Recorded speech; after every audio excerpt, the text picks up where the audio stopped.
Welcome to Techamuna.com video reviews. If you like this video, don't forget to like and subscribe. I have another keyboard review, but this time it's a folding Bluetooth keyboard. You can find them on sites like Lazada, Shopee, and even Amazon.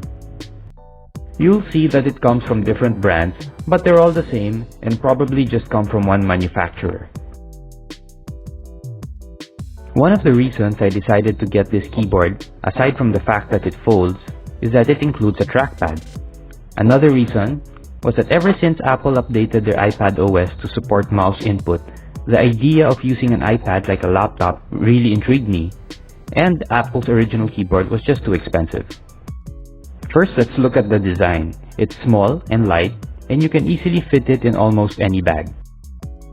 You already know that it folds out to reveal a full keyboard, but upon closer inspection, it's not really a full-size keyboard.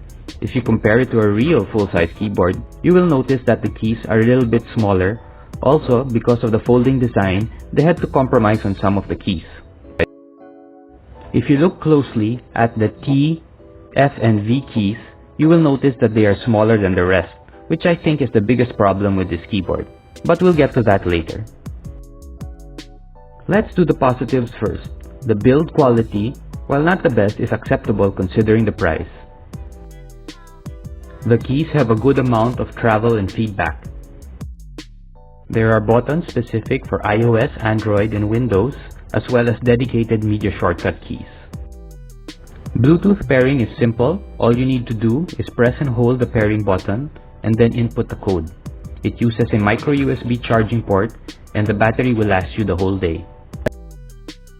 The trackpad, while small, supports multi-touch, and right-click is done by a 2-finger tap. And finally, it complies with my two greatest pet peeves in a keyboard. It has a large shift key on both sides, and there's a caps lock indicator. Now going to the negatives, I found two.